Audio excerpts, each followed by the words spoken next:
Guys अभी भी तुम रैंडमली कर रहे हो ना, तो स्टॉप डूइंग दिस। गाइस मैंने ना नर्सिंग का पेपर जैसे प्रिडिक्ट किया था वैसे ही क्वेश्चन आया है। मीन्स दैट बायो इजी आया था, केमिस्ट्री इजी टू मॉडरेट था, बाकी फिजिक्स बोल सकते हो मॉडरेट से लिटिल बिट टफ था। बाकी सारा क्वेश्चन के फॉर्मूला पे आया था, कैलकुलेटिव था, और 1 to 2 3 डेसिमल पे आंसर आ रहा था। तो सिमिलर पैटर्न में हमारा पैरामेडिकल का जो पेपर है उसी पैटर्न में आने वाला है। तो गाइस आप क्या करना, जो नर्सिंग का पेपर है जो 2 सेट हुआ उसे एनालिसिस करना, और मैं इन दिस वीडियो में मैं 2024 का बायो का पीवाईक्यू डिस्कशन करने जा रहा हूं। आप क्या करना, ईच एंड एवरी क्वेश्चन को देखना, एनालिसिस ही करना, और उसके आसपास जो भी टॉपिक हो ना उसको भी कर लेना। और तो और जो भी मैं ऑप्शन बताऊंगा, जो उसमें 4 ऑप्शन ना, उस 4 ऑप्शन को भी आप अच्छे से एनालिसिस करना। ओवरऑल मैं कंक्लूजन बताऊंगा गाइस, आपको अभी से क्या करना है, जो नर्सिंग का 2 सेट का पेपर उसे देख लेना। बाकी मैं 2024 का पीवाईक्यू इस वीडियो में बायो का डिस्कशन करने जा रहा हूं, और एक वीडियो विशाल सर ने डिस्कशन कर चुके हैं जो पीवाईक्यू का, नर्सिंग का पीवाईक्यू अकॉर्डिंग कुछ टॉपिक उन्होंने इंपॉर्टेंट टॉपिक बता रखा है। मेजर ओवरऑल ओवरऑल आपके पास 4 वीडियो आ गया है, तो उस वीडियो को आप अच्छे से एनालिसिस करना और उसके अकॉर्डिंग ही आप प्रिपरेशन अब से करना। तो गाइस इन दिस वीडियो में मैं 2024 का बायो का पीवाईक्यू डिस्कशन करने जा रहा हूं। तो गाइस स्टार्ट करते हैं। अरे एम्स पैरामेडिकल और नर्सिंग का जो पेपर होता है ना, नियर अबाउट दोनों का पेपर पैटर्न सेम होता है, और क्वेश्चन जो फ्रेम होते हैं ना वो भी सिमिलर ही होते हैं। कुछ क्वेश्चन अप डाउन होते हैं, बाकी नियर अबाउट सिमिलर ही होते हैं। सो गाइस अब मैं इस वीडियो में मैं डिस्कशन बायो का जो हमारा पीवाईक्यू है डिस्कशन करने जा रहा हूं। और गाइस इससे आपका क्या बेनिफिट होगा, इससे आपका बेनिफिट ये होगा, आपको पता चलेगा ना कि बायो में किस पैटर्न से क्वेश्चन आते हैं। हम मैं ऑलवेज मैं आपको यही सजेस्ट किया हूं, जो बायो और केमिस्ट्री का जो क्वेश्चन आते हैं सिंगल लाइन होगा, और अगर आपने एनसीईआरटी को बायो को 10 to 12 टाइम अच्छे से कर रखा है ना, तो आपको काफी हेल्प होगा।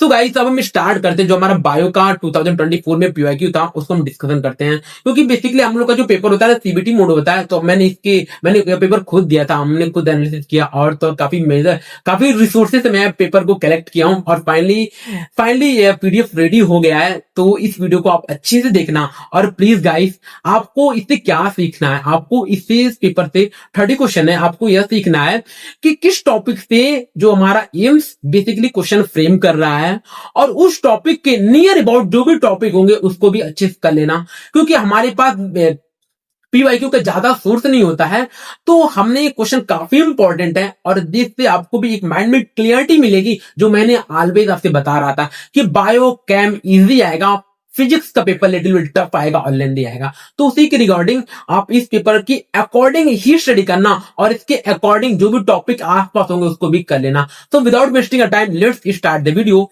तो बायोलॉजी का 2024 का जो हमारे पेपर है उसको डिस्कशन करने जा रहा हूं। तो एक बात और, जो भी नर्सिंग के स्टूडेंट है और या पैरामेडिकल के स्टूडेंट, दोनों के लिए वीडियो काफी बेनिफिट होने वाला है, और आपको आइडिया मिलेगा कि कमिंग डेज में हमें बायो कैसे जाना है। ठीक है, तो first of all question discuss करने जा रहा हूं कि name the enzyme produced by microbe that is used in clot buster for removing a clot from blood vessels of patient. तो गाइस ये तो आपको अच्छे से रटा होगा, जो स्ट्रेप्टोकाइनेज होता है जो यूज होता है क्लॉट बस्टर के रिमूव करने में। और बाकी गाइस जो इसके बारे में आपको क्या करना है, मैंने इसका आंसर तो स्ट्रेप्टोकाइनेज बता दिया। तो आपको क्या करना है, इसमें जो भी 4 ऑप्शन है ना, इस 4 ऑप्शन से रिगार्डिंग जितना भी इंफॉर्मेशन एनसीईआरटी में गिवन है उसको अच्छे से नोट करना है, और फिर बार बार मेमोराइज करके लर्न करना है। समझ गया ना? जैसे साइक्लोस्पोरिन एक किससे बनता है, किस कहां से एक्सट्रैक्ट किया जाता है, पैक्टिनस प्रोटीज क्या होता है, बेसिकली जो पैक्टिनस प्रोटीन होता है वो बॉटल क्लैरिफाई में होता है, और साइक्लोस्पोरिन ये होता है वह इम्यूनोसप्रेसेंट होता है, और बेसिकली फंगस होता है। तो इसके रिगार्डिंग आपको ऐसे इंफॉर्मेशन कलेक्ट करना है। तो मैं आपको क्या कर लूंगा, एक बार इस क्वेश्चन को डिस्कस कर लूंगा, और आप क्या करना, इससे हर एक पॉइंट को अच्छे से एनालिसिस करना, सो दैट आपको इसके मेजर पॉइंट को एक्सट्रैक्ट कर लेना है, तो कि आपको दैट आपको जो कमिंग डेज में आपको बेनिफिट हो हमें बायो में कैसे चलना है। ठीक है गाइस, अब मेरा सेकंड क्वेश्चन क्या है, which of the following is not a false fruit. तो फॉल्स फ्रूट कौन सा नहीं है, आपको पता होगा जो हमारा रिप्रोडक्शन फ्लावरिंग प्लांट में लास्ट में एनसीईआरटी दे रखा है, जो हमारा होता है मैंगो होता है, फॉल्स फ्रूट नहीं होता है। बाकी एप्पल, काजू एंड स्ट्रॉबेरी ये तीनों फॉल्स फ्रूट होते हैं। अब फॉल्स फ्रूट क्यों होते हैं, क्योंकि ये डेवलप होते हैं थैलमस से, और जो कि फॉल्स फ्रूट जो नहीं होते, मैंगो कहां डेवलप होता है, मैंगो बेसिकली डेवलप होता है फ्रॉम ओवरी से, बाकी जो फॉल्स फ्रूट होते हैं वो डेवलप करते हैं थैलमस से। ठीक है, एंड बाय गाइस इसमें इंपॉर्टेंट एरिया बताऊं, इसमें थोड़ा मैं बेसिक लेवल में कुछ इंपॉर्टेंट डिस्कशन करने जा रहा हूं। जो भी अब माइक्रोब्स एंड ह्यूमन वेलफेयर है ना, इसमें से आपको क्या करना, जो ब्यूट्रिक एसिड और एस्परजिलस नाइगर सिट्रिक एसिड वाला ना एक एनसीईआरटी में दे रखा है, उस एरिया कर लेना, सीवेज ट्रीटमेंट को कर लेना, एज वेल एज जो आपका बायो कंट्रोल एजेंट है उससे करना, ट्राइकोडर्मा बीटी कॉटन, ट्राइकोडर्मा एबिटी कॉटन जो भी है इंपॉर्टेंट एरिया उसे कर लेना। और लास्ट में जो है जो बायो कंट्रोल फर्टिलाइजर है इंपॉर्टेंट होते हैं उसको एनसीईआरटी चेक कर लेना, ठीक है। सिमिलर वे में हम बात करते हैं जो रिप्रोडक्शन में फ्लावरिंग प्लांट में जो पॉलन ग्रेन का इंपॉर्टेंट एरिया है, और एम्ब्रियो वाला फॉर्मेशन कैसे बनता है, 7 से 8 न्यूक्लिएटेड स्टेज वाला, और पॉलन ग्रेन कैसे बनता है, then pollination, agent of pollination important area, इसे फोकस करके चेक पढ़ लेना, ठीक है। अब बात करते हैं unequivocal proof the DNA genetic material come from experiment, कहां से, तो बहुत आपको लर्न नहीं होगा, हार्ट से चेज एक्सपेरिमेंट, ये तो आपको लर्न होता है। और ये क्वेश्चन ना हर एक साल नीट में आता है, हमारे पैरामेडिकल में आता है, हमारे नर्सिंग में आता है, यह क्वेश्चन रिपीट ही होता है।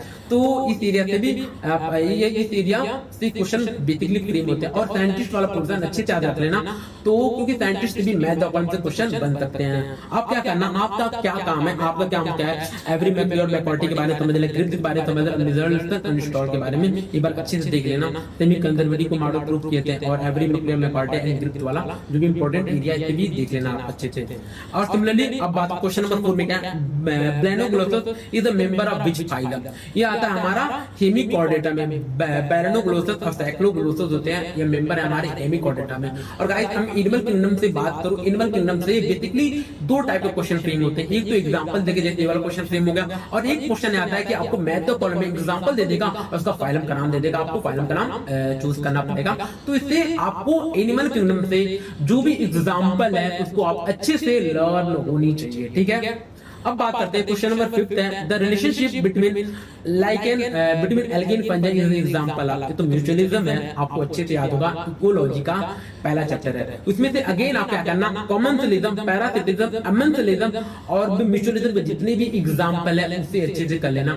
एज वेल एज जो जे शेप्ड और एस शेप्ड जो ग्राफ है एक्सपोनेंशियल ग्रोथ, और वो भी ग्राफ है ना, और उसको rn इक्वल टू के वाला rn dn by dt equal to rn और k minus n by k तो होता है ना, उसको एक बार देख लेना, वो भी इंपॉर्टेंट एरिया है हमारे पैरामेडिकल और नर्सिंग एग्जाम के लिए। दिन बात करते हैं उसके बाद हम क्वेश्चन नंबर 6 में, in the taxonomic hierarchy which of the following categories will be list number of similar character, आपको इसको ट्रिक याद होगा, हमने याद किया था, keep plant clean otherwise family gets sick. जो स्पीसीज है ये मैक्सिमम कॉमन कैरेक्टर होते हैं, बाकी जैसे वो ऊपर जाते हैं कॉमन कैरेक्टर घटने लगता है, डिक्रीज होने लगता है। तो मेरा कौन सा आंसर जाएगा, फाइलम। फाइलम में काफी लेदर कैरेक्टर कॉमन होते हैं। अब क्वेश्चन नंबर 7 में क्या है, every 100 ml of deoxygenated blood deliver approximately how much of the following gases alveoli CO2, आपको पता होगा एवरी 100 ml CO2 कंटेन करता है 4 ml। और सिमिलर में एक क्वेश्चन और फ्रेम हो सकता है, इसके अंदर चला जाएगा 4 ml। सिमिलर में एक क्वेश्चन और फ्रेम होता है, every 100 ml of oxygenated blood में ऑक्सीजन कितना होता है, 5 ml होता है। तो इससे इस क्वेश्चन से भी फ्रेम हो सकते हैं। और गाइस उसमें बात करें ब्रीथिंग एंड एक्सचेंज से, जो हमारा कैपेसिटी वाला क्वेश्चन है वो भी इंपॉर्टेंट है, भी 1 से 2 क्वेश्चन आए हैं 2024 में। Then बात करते हैं which of the following component of blood is not involved in blood coagulation, आपको पता है कि plasma protein fibrinogen calcium and thrombocyte तीनों इन्वॉल्व होता है, बट सीरम नहीं होता है इन्वॉल्व। क्या होता है, plasma without clotting factor called serum. और गाइस इसमें आप क्या करना, इस जो भी ब्लड वाला चैप्टर ब्लड वाला क्वेश्चन है उसमें से आप ये बलिस्टिक एंटीएटिक दिया मैंने, ऐसे आपके दा पी और एफ, पी प्रोथ्रोम्बिन से थ्रोम्बिन बनता है बाय द थ्रोम्बोकाइनेज, फिर थ्रोम्बिन आगे आ जाता, देन फाइब्रिन से फाइब्रिन बनता है। तो आपको ऐसे ट्रिक बना के याद कर लेना, ये इंपॉर्टेंट एरियाज है, वहां से क्वेश्चन फ्रेम होने की पॉसिबिलिटीज है। देन बात करते हैं क्वेश्चन नंबर 9 में। क्वेश्चन नंबर 9 क्या है, the inactive BT toxin prototoxin in bacillus thuringiensis is converted into active form in the insect body due to, ये तो क्वेश्चन नीट में तो बहुत बार रिपीटेड है। क्यों होता है, क्योंकि जो हमारे एल्कलाइन में गट में एल्कलाइन मीडियम होता है, इसीलिए वो एक्टिव फॉर्म में कन्वर्ट हो जाता है, जिससे क्या होता है एंटीएडिनल का पोरस हो जाता है, और इससे क्या होता है बैक्टीरिया का डेथ हो जाता है। तो इसीलिए alkaline pH of the gut में कन्वर्ट हो जाता है एक्टिव फॉर्म में, ठीक है। एंड देन क्वेश्चन नंबर, आपका भी क्या काम है, आपका जो तीनों ऑप्शन है आप अच्छे से देखना, ठीक है। देन एनिमल, क्वेश्चन नंबर 10 क्या, animal having body cavity which lined by the mesoderm on both side is called, बताओ आप बताना, इस कमेंट करो, इज कॉल्ड सीलोमेट। सीलोमेट क्या होता है, the body cavity which lined by mesoderm both side called coelomate. अब क्या करना आपको, सीलोमेट में कौन एग्जांपल आते हैं, ए सीलोमेट में कौन आता है और सीरो सीलोमेट में कौन आता है, आपको अच्छी सी नॉलेज होनी चाहिए। अब क्वेश्चन नंबर 11 है, which of the following is an incorrect statement about metaphase stage of the cell division। अब मेटाफेज के according which of the following statement incorrect है, स्पिंडल अटैच एट काइनेटोकोर, ये भी बात तो सही है, अलाइक एट ए मेटाफेजिक प्लेट, ये भी बात सही है, सेप इज बेस्ट स्टडी, भाई सेप स्टडी नहीं किया जाता है। मॉर्फोलॉजिकल कैरेक्टरिस्टिक को हम स्टडी कर सकते हैं मेटाफेज में, एनसीईआरटी क्लियर कट में लाइन लिखता है मॉर्फोलॉजिकल कैरेक्टरिस्टिक को हम स्टडी करते हैं मेटाफेज में। अगर आपको सेप को स्टडी करना है आपको एनाफेज में जाना पड़ेगा, यहाँ पे VLJI होता है। ये आपको पता होगा, मेटासेंट्रिक, सबमेटासेंट्रिक, एक्रोसेंट्रिक, टीलोसेंट्रिक, आपको यदि स्टडी करना है उसमें सेप बनता है ना VLJI, तो आपको इससे ट्रिक भी याद कर लेना। तो आंसर क्या हो जाएगा, shape of the best studies. और मेरा तो 2 सिस्टर तो मेरी तो बात तो सही है, तो इसका आंसर सी चला जाएगा। अब मैथ माइक्रोसिन अगेन क्वेश्चन, माइक्रो से 2 क्वेश्चन आया था 2024 में। गाइस देखना अगेन, जो सिट्रिक एसिड है, butylicum butyric acid, acidic acetic acid, लैक्टोबेस लैक्टिक एसिड, तीसरी क्वेश्चन ये आया है, तो इसको एक बार देख लेना। अब क्वेश्चन नंबर 13 में अगेन मैथ द कॉलम आया था, किससे आया था, साइंटिस्ट के नाम पूछा था। तो पीसीआर कौन, PCR is by Kary Mullis, DNA finger Alex Jeffrey, semi conservative model Meselson इंस्टॉल। तो ये भी क्वेश्चन इजी है, आप साइंटिस्ट का नाम चाहे तो साइंटिस्ट का नाम आप इजीली मैच कर सकते हो। देखो गाइस, मैं देख लिया अब तक मैं क्वेश्चन नंबर 13 तक आ गया हूं। आपको ऐसा कोई क्वेश्चन लगा जो टफ है, मिस दैट। अगर आपने नीट के लिए अच्छे से प्रिपरेशन किया है बायो में, तो आपका ना जो हमारा अलाइड एंड हेल्थ और नर्सिंग का जो पेपर आएगा ना, काफी इजी आएगा बायो का, समझ गए ना। सिंगल लाइन का क्वेश्चन आप एटलीस्ट ना 10 to 12 मिनट में 12 to 15 मिनट इजीली कर जाओगे। मैं 15 मिनट की बोर्ड देन इनफ बता रहा हूं। आई थिंक ना 10 से 11 मिनट में आप 30 क्वेश्चन को अटेम्प्ट कर सकते हो। देखो कितना इजी क्वेश्चन आया है। अब बात करते हैं क्वेश्चन नंबर 14 में, which hormone is strictly essential for maintenance of endometrium during pregnancy. आपको पता होगा प्रोजेस्टेरॉन। और गाइस जो हमारा ह्यूमन रिप्रोडक्शन था, इससे ना जो menstrual cycle very very important, menstrual cycle से हर साल क्वेश्चन आता है। स्पर्मेटोजेनेसिस, oogenesis में जो इंपॉर्टेंट है, स्पर्मियोजेनेसिस, स्पर्मेटोजेनेसिस, oogenesis में डिफरेंस क्या होता है, और तो और जो लास्ट में एनसीईआरटी में दे रखा है ना, जो प्रेगनेंसी में किस मंथ में कौन सा डेवलप होता है बेबी में, वो भी एक बार अच्छे से आप फोकस कर लेना।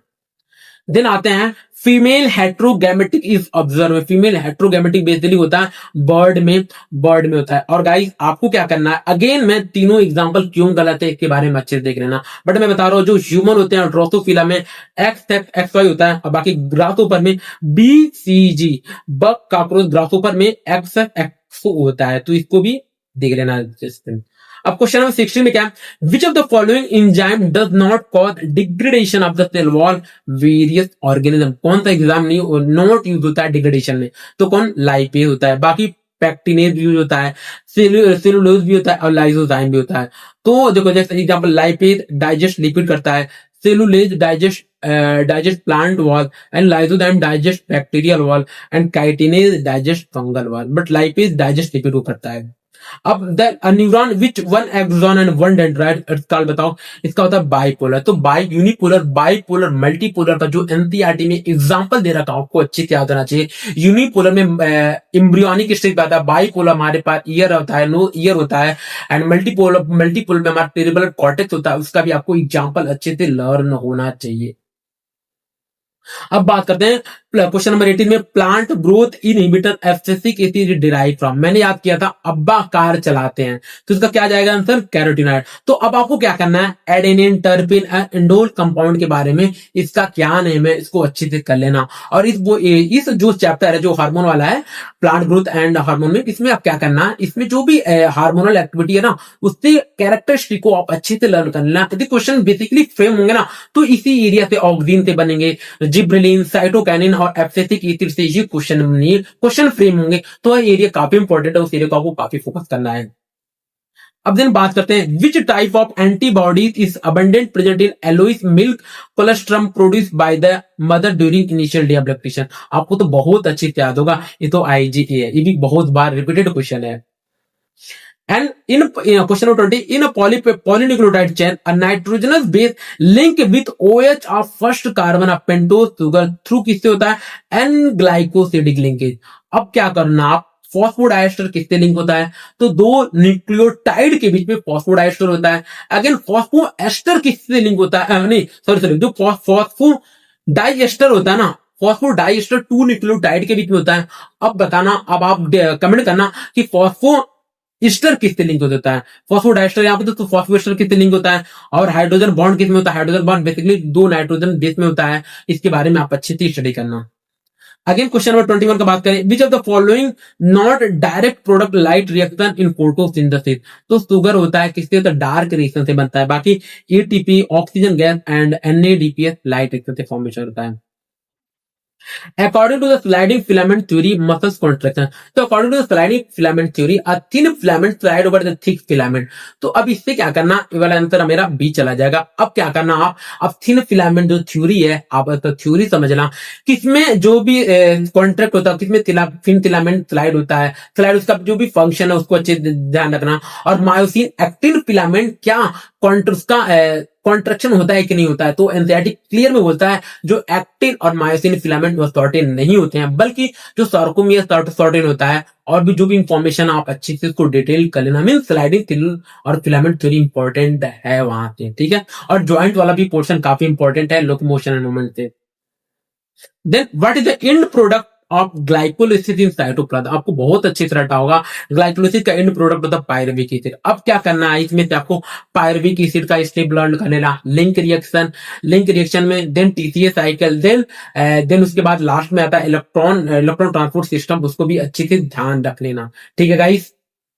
और एक बात और, जो हमारा ग्लाइकोलिसिस में किस स्टेप में एटीपी लग रहा है, किस स्टेज में एटीपी निकल रहा है, टोटल नेट प्रोडक्ट क्या है ग्लाइकोलिसिस में, सिमिलर वे में क्रैब साइकिल में, सिमिलर वे में लिंक रिएक्शन में, और सिमिलर वे में हमारा इलेक्ट्रॉन ट्रांसपोर्ट सिस्टम में भी याद रखना। और एनसीईआरटी क्या लिखता है, oxygen is the final electron acceptor in electron transport system, इसको भी अच्छे से याद रखना। यहां से भी क्वेश्चन हमारे पीवाईक्यू में आए हैं, ठीक है।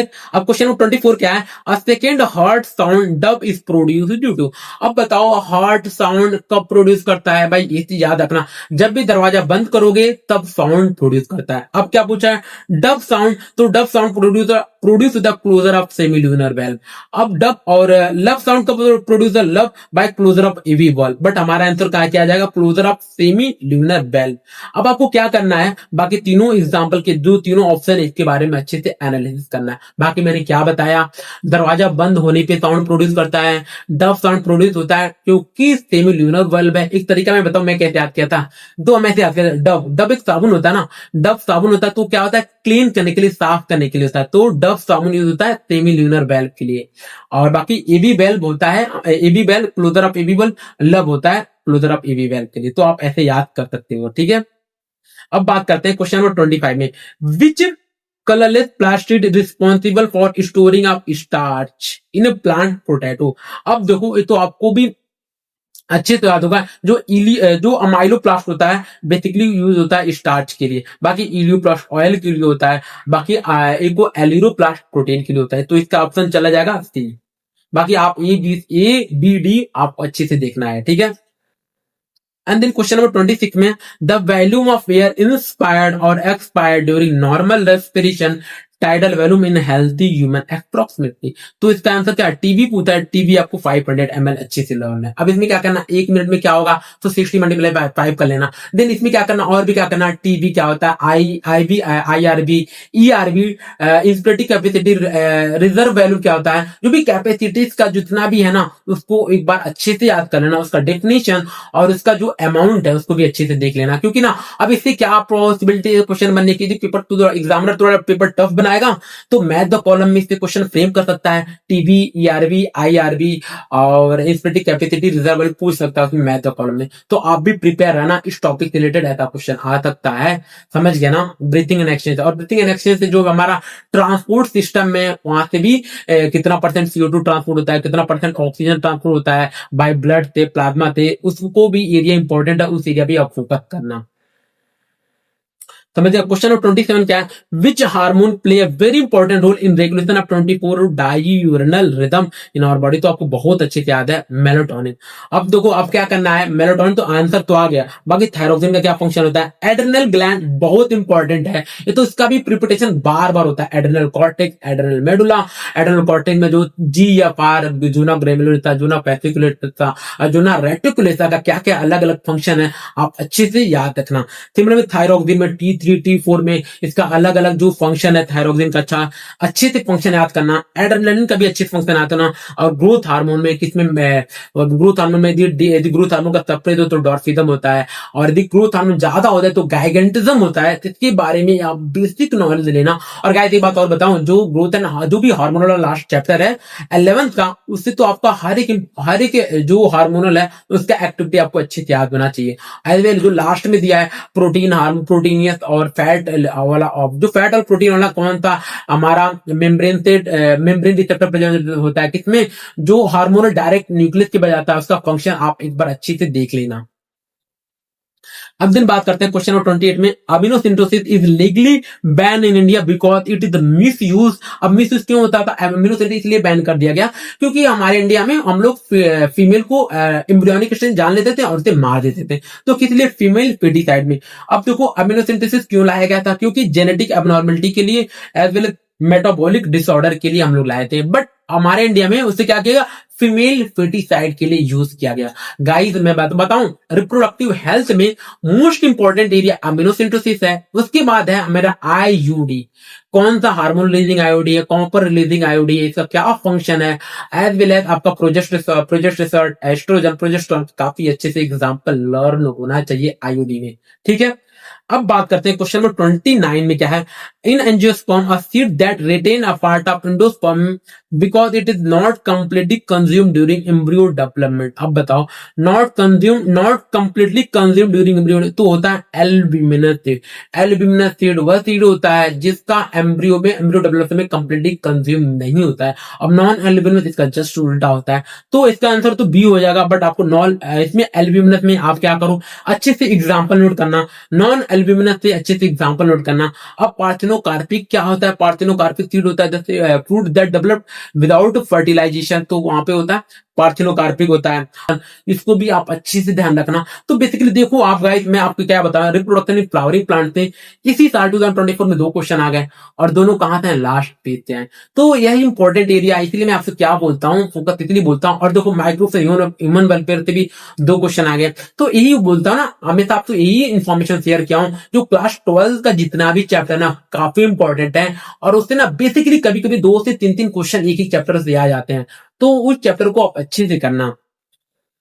अब बात करते हैं जो क्वेश्चन नंबर 30, जो मेरा लास्ट क्वेश्चन है, which of the following is not for the biodiversity loss. तो बहुत अच्छी था आपको, इविल क्वार्टर आपको पता होगा, 4 इविल क्वार्टर होता है, habitat loss, fragmentation, over exploitation and invasive of alien species, और लास्ट फॉर ऑल आप मुझे कमेंट करना, एंड इसका आंसर क्या जाएगा, बायोस्फीयर। इस चैप्टर से बताऊं क्या इंपॉर्टेंट एरिया है, in situ conservation, ex situ conservation, वो भी इंपॉर्टेंट एरिया है। और जो भी थोड़ा यहाँ पे जो भी थ्योरेटिकल वाला क्वेश्चन है और न्यूमेरिकल वाला काफी क्वेश्चन है, यूनिट काफी दिया है, उससे भी आप इकोलॉजी से काफी याद रख लेना।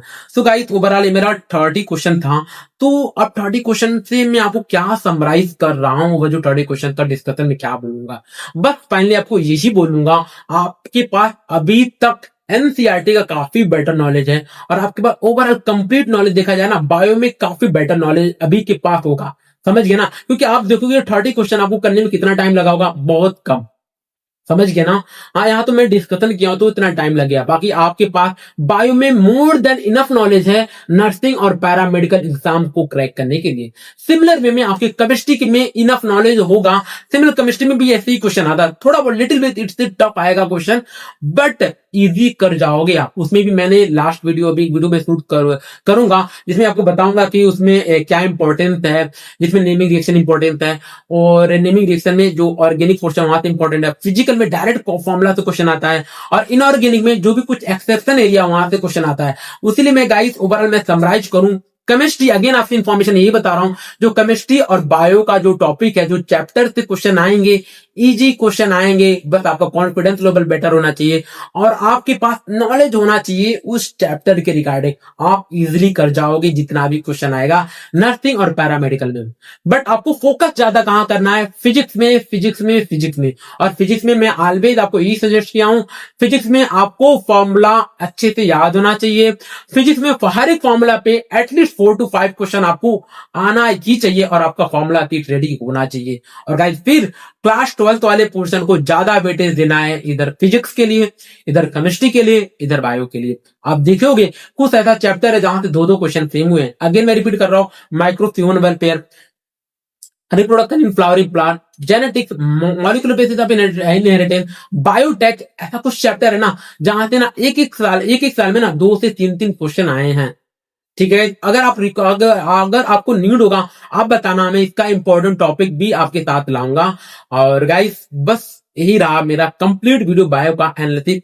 और मेरे पास थोड़ा टाइम का इश्यूज है गाइस, क्योंकि ना अभी हमारा पोस्टिंग भी काफी चल रहा है, सर्जरी ब्लॉक में है और हमारा पेपर भी आने वाला है, तो टाइम थोड़ा लिमिटेड है। बट मैं ट्राई करूंगा आपके साथ, आपके पास एग्जाम तक साथ बना रहा हूं। और गाइस प्लीज लास्ट में आपसे यही बोलूंगा, पढ़ते रहना, फोकस होके करना, और please subscribe my video and share your friends. So guys मिलते हैं अगली वीडियो में, तब तक bye bye, take care, stay focus and stay tuned, bye bye.